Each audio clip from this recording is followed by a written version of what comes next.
दो दिलों की दास्तान किस्त नंबर 72। जबकि अपने बच्चों का कोई रिएक्शन न देखकर वो दोनों भी परेशान हुए थे। मैं कल क्या हुआ जानी, बाबा से मिलकर खुशी नहीं हुई? मरवा बेटे से बोली। जबकि अब वो दोनों बेआवाज़ रोने लगे तो माबेर और मरवा की जान पर बन आई। माबेर वहीं रखे बेंच पर बैठा और उन दोनों को अपनी गोद में बिठाया। क्या हुआ मेरे प्रिंस और प्रिंसेस को, क्यों रो रहे हो दोनों? वो दोनों को चूमते सीने से लगाते बोला। वो उनको इस तरह रोने से परेशान हो गया था, तो क्या उसके बच्चे उसे कबूल नहीं कर रहे थे? बाबा, मासूमा बोली तो वो जी जान से उसकी तरफ मुतवज्जा हुआ, जबकि लफ्ज़ बाबा सुनकर आंखें फिर भर आई थी। जी बाबा की जान, बाबा की प्रिंसेस, बाबा की जिगर का टुकड़ा। वो उसका माथा चूमते बोला। आप कहाँ थे? हमसे पहले मिलने क्यों नहीं आए? वो रोते हुए बोली तो मरवा ने शर्मिंदगी से सर झुका लिया। काश वो एक बार एमके की बात सुन लेती, उसे एक मौका देती तो उसके बच्चे बाप के प्यार को ना तरसते। जबकि एमके ने उसे ना रोने का इशारा किया था और बेटी की तरफ मुतवज्जा हुआ। बाबा सॉरी है अपनी प्रिंसेस से, लेकिन अब बाबा आ गए हैं ना, अब कहीं नहीं जाएंगे। बाबा, हमने आपको बहुत मिस किया। जब स्कूल में सबके बाबा उन्हें लेने आते थे ना, तो हमारा भी दिल चाहता था कि हमारे बाबा भी हमें लेने आए। मैं काल रोते बोला तो माँ बेर ने दोनों को सीने में छुपा लिया। अब मैं आ गया हूँ ना, अब मेरे बच्चों को किसी किस्म की कोई कमी नहीं होगी, हम सब साथ साथ रहेंगे। वो दोनों को सीने में पेंचते बोला। अब आप दोनों की आंखों में आंसू ना देखूं मैं। वो उन दोनों की आंखें साफ करता उन पर प्यार करते बोला। अभी वो बातें कर रहे थे जब मन ने उन्हें अंदर बुलाया, क्योंकि बी ने खाना बना दिया था सबके लिए। वो उन तीनों को अपने हसार में लेते अंदर आए, जहाँ मन और मस्तिष्क अपने बांजे और बांजी से मिलने को बेताब थे। बच्चों को उनके हवाले करते वो फातिमा बी के पास आया। अम्मा, आपने जो मुझ पर एहसान किया है ना, मैं वो सारी ज़िंदगी चुका नहीं पाऊँगा। आपने मेरी ज़िंदगी की हिफाजत की, मेरी मरवा को हर सर्द व गर्म से बचाया, मेरे बच्चों के लिए इतना कुछ किया। मैं आपकी ये शफ़क़त कभी नहीं भूलूँगा। वो उनके हाथ आंखों से लगाते बोला। मेरा बेटा, मैंने कोई एहसान नहीं किया, वो मेरा फ़र्ज़ था। मरवा मेरी बेटी है और एक माँ अपने बच्चों पर कोई एहसान नहीं किया करती। आइंदा ऐसा मत कहना मेरी जान कि मैंने कोई एहसान किया। वो उसका सर चूमते बोली। बी ने खाना लगाया और सबको बुलाया जो बच्चों के साथ बच्चे ही बन चुके थे। जबकि माबेर बस जल्द से जल्द घर जाना चाहता था। वो मरवा से बहुत प्यार करना चाहता था, उसे अपनी तड़प बताना चाहता था। उफ नानी, मुझे बर्गर खाना था, मैंने आपको बताया भी था मुझे नहीं खाना ये सब, मुझे बर्गर ला दे प्लीज़। मासूमा की नौटंकी फिर से शुरू हो गई थी। वो दोनों एमके की गोद में बैठे हुए थे, जबकि वो खुद कुछ भी नहीं खा रहा था बल्कि उन दोनों को खिला रहा था। लेकिन मासूमा के नखरे शुरू हो चुके थे। कोई बर्गर शौरमा नहीं है, चुपचाप खाना खाओ। रोज़ रोज़ थोड़ी ये चीज़ें मैं खाने दूंगी, कल भी पिज़्ज़ा खाया था आपने। मरवा उसे डांटते बोली तो वो मुंह बना गई, जबकि एमके ने फ़ौरन फ़ोन निकालते उसके लिए बर्गर शौरमा ऑर्डर किया था। एमके, आप उसको जानते नहीं हैं, ये ऐसे ही ब्लैकमेल करती है, गला ख़राब हो जाता है इसका बाहर का कुछ कुछ भी खाने से। हम डॉक्टर से बात कर लेंगे मेरा बच्चा, डोंट वेरी। वो सबके सामने उसे मेरा बच्चा बोला तो वो शर्म से चेहरा झुका गई। वाह बाबा, क्या मामा कोई बच्चा है? बेटी के पूछने पर वो मुस्कुराया। जी मेरी जान, वो सिर्फ मेरा बच्चा है।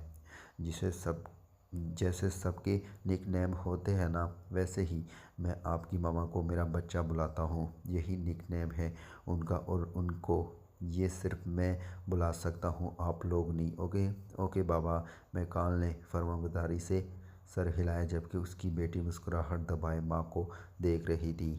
मन मामू, आप इतने क्यूट क्यों हैं? अब उसका रुख मन की तरफ था।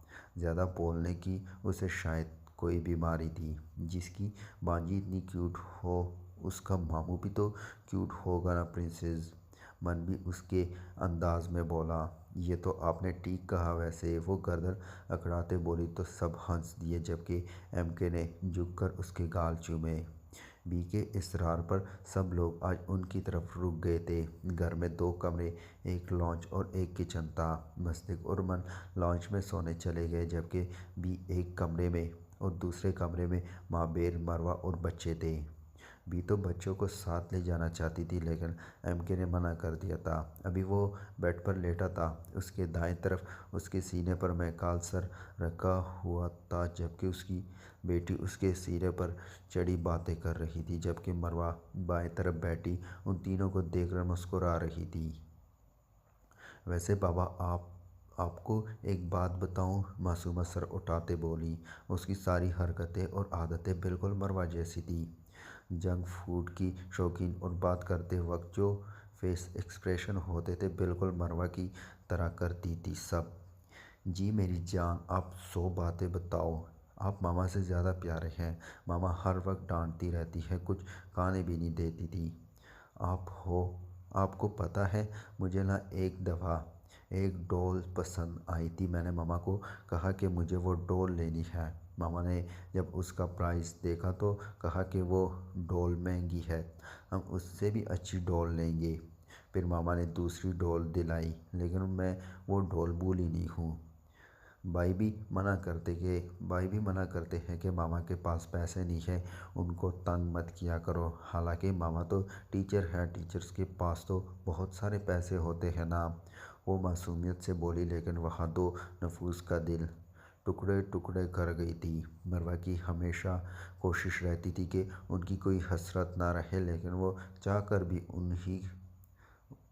चाहकर भी उनकी सब ख्वाहिशात को पूरा नहीं कर सकती थी। जबकि एमके का दिल ये सुनकर दुका के अरबों के मालिक की बेटी चंद हज़ारों के लिए तरसती रहती है, जबकि वहीं दूसरी तरफ बेटे की समझदारी पर उसे फ़ख्र हुआ था। मेरी जान, मैं आपको मार्केट ले जाऊंगा, आपने जो जो लेना है हम सब खरीदेंगे। वो नम आंखों से बेटी का सर चूमते बोला, जबकि मरवा उठकर छत पर चली गई थी। एमके ने एक बेबस नज़र उस पर डाली थी। वो जान गया था कि मरवा इन सब चीज़ों का जिम्मेदार खुद को मानेगी। बच्चों को सुलाते वो भी उसके पीछे पीछे ऊपर गया, जहाँ वो खामोशी से आंसू बहा रही थी। एमके ने जाकर उसे पीछे से अपने हसार में लिया और उसका सर अपने सीने से टिकाया। मेरा बच्चा क्यों रो रहा है? वो उसके आंसू अपने लबों से साफ करते बोला। मैंने पूरी कोशिश की थी कि इन दोनों को कोई कमी महसूस ना हो, उनकी हर ख्वाहिश पूरी हो। ये बात तो मैं भूल गई थी कि एमके, लेकिन मासूमा को अभी तक याद थी। काश मैं आप पर यकीन कर लेती तो आज उसे किसी चीज़ की कमी महसूस ना होती। वो सिसकते बोली तो एमके ने उसे सीधा करते उसे अपने सीने से लगा लिया। सॉरी एमके, बहुत बुरी हूँ मैं। ना एक अच्छी बीवी बन सकी और ना ही एक अच्छी माँ।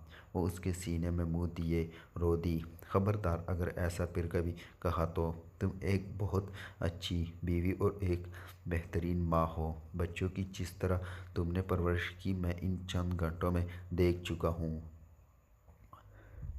वो बहुत समझदार हैं, हालात को समझते हैं, और हमारा प्रिंस तो बहुत ज़्यादा समझदार है। तुम्हें तो अपने बच्चों पर फ़ख्र होना चाहिए। और ख़बरदार, अगर मेरे बच्चे को बुरा कहा तो मेरे बच्चे को बुरा कहा तो वो उसका सर चूमते बोला तो वो हंस दी।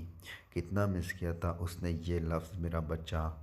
हम सुबह जल्दी यहाँ से निकल जाएंगे। मुझे जल्द से जल्द घर जाना है और तुमसे जी भरकर प्यार करना है, ताकि कोई डिस्टर्ब ना कर सके हमें। वो उसके बालों में मुँह छुपाते बोला। अचानक ही जब्त करते मरवा ने उसका चेहरा सामने करते अपने लब उसके लबों पर रख दिए थे। एक हाथ उसके बालों में फंसाए और दूसरे हाथ उसकी गर्दन में डालते वो अपनी शिद्दतें उस पर नाचार करने लगी। आंसू फिर से बह निकले थे, जबकि एमके उस मीठे से दर्द को महसूस करता आंखें बंद कर गया। काफ़ी देर बाद वो उससे अलग होते उसके सीने पर सर टिकाए अपना सांस बहाल करने लगी, जबकि एमके ने अपने होंठों से वो खून का कतरा अपनी उंगली पर उठाया और फिर उसके झुके सर को देखकर मुस्कुरा दिया। बिना उसे संभलने का मौका दिए वो उसे दीवार से लगाता उसके होंठों को अपनी गिरफ्त में ले गया। दोनों का सांस अकड़ रहा था, लेकिन दोनों में से कोई भी आज़ादी नहीं चाहता था। मरवा की बिगड़ी हालत देखकर वो उससे अलग हुआ। वो झट से उसके सीने में मुंह छुपा गई। आई लव यू मेरी जान, आइंदा मुझे जुदाई का गम कभी मत देना। अब तो ज़िंदा रह लिया, फिर जी नहीं पाऊँगा। वो उसे गोद में उठाते वापस अंदर आया, क्योंकि बाहर बहुत सर्दी हो रही थी। बेड पर दोनों बच्चे सो रहे थे, तो वो उसे लिए सोफे पर लेट गया और उसे खुद पर लिटाया। अगरचे सोफ़ा बहुत छोटा था, लेकिन उसने मुश्किल ही सही एडजस्ट कर लिया था। उसका सर चूमते उसने उसे अपने तंग हसार में लेकर आंखें बंद कर लिए। एम के हवेली में सब कैसे थे? थोड़ी देर बाद वो उसके सीने से सर उठाते बोली, सब लोग ठीक हैं। अफराद में इजाफा हो गया है अब तो। दाजान, दादो, मसरत आंटी, ख़ास तौर पर ताहिर अंकल तुम्हें बहुत याद करते हैं। सब लोग तुमसे मिलना चाहते हैं। तुम्हारे जाने के बाद मैंने उन्हें सारी सच्चाई बता दी थी। बस उस वक्त हालात कुछ ऐसे हो गए थे कि सब गलत होता गया, लेकिन अब सब ठीक हो जाएगा। हम घर जाएंगे तो हवेली वालों को घर दावत देंगे, सब कुछ ठीक हो जाएगा। बस मरवा अंकल से अब और इन बस मरवा अंकल से अब और इंतज़ार नहीं करवाते मेरा बच्चा। मैंने उन्हें तुम्हें याद करके रोते हुए देखा है। वैसे मुझे यकीन नहीं आ रहा है मेरे बच्चे के भी बच्चे हो गए। वो शरारत से बोला तो वो मुस्कुरा दी। लेकिन आपका बच्चा तो मैं सारी उम्र रहूँगी, चाहे मेरे मुंह में एक भी दांत ना बचे। मेरे बाल सफ़ेद हो जाएं और मुझे सहारे से भी चलना पड़ा, तब भी आपका सिर्फ एक ही बच्चा होगा और वो होंगी मैं। वो उसे घूरते बोली, मेरी जान, ये बात तो बिल्कुल सच है कि मेरा इकलौता प्यारा और रोमांटिक बच्चा तो तुम ही रहोगी। वो उसे ज़ोर से सीने में पैंचते बोला। अगले दिन एमके ने होटल से अपनी गाड़ी मंगवा ली थी। वो सब वापस जाने को तैयार थे, मस्तिक और मन एक गाड़ी में, जबकि महाबेर, मरवा और बच्चे एक गाड़ी में थे। बी अम्मा को खुदा हाफिज़ कहते वो लोग जल्द ही वहाँ से निकल गए थे। वाह बाबा, ये आपकी अपनी गाड़ी है? इतनी बड़ी गाड़ी देखकर मासूमा बोली, जबकि रात की चंद बातों के अलावा महकाल ने महाबीर से फिर कोई बात नहीं की थी और अभी भी वो चुपचाप बाहर के नज़ारे देख रहा था। ये सच था कि उसे इजहार करना नहीं आता था, लेकिन वो बहुत खुश था कि उसका बाप वापस आ गया था और उसकी माँ की असल मुस्कुराहट वापस आ गई थी। और दूसरा सच ये भी था कि उसे ज़्यादा बोलना भी पसंद नहीं था। वजह शायद उसका अकेलापन था या फिर माँ की उदासी। भले वो छोटा था, लेकिन बहुत एहसास था, जबकि मासूमा बिल्कुल उसका उलट थी। जी मेरी जान, ये हमारी गाड़ी है, आपको पसंद आई? वो बेटी के मुस्कुराहट पर माशाल्लाह कहते बोला, जी बाबा, ये मुझे बहुत पसंद आई, मुझे भी गाड़ी ड्राइव करनी है।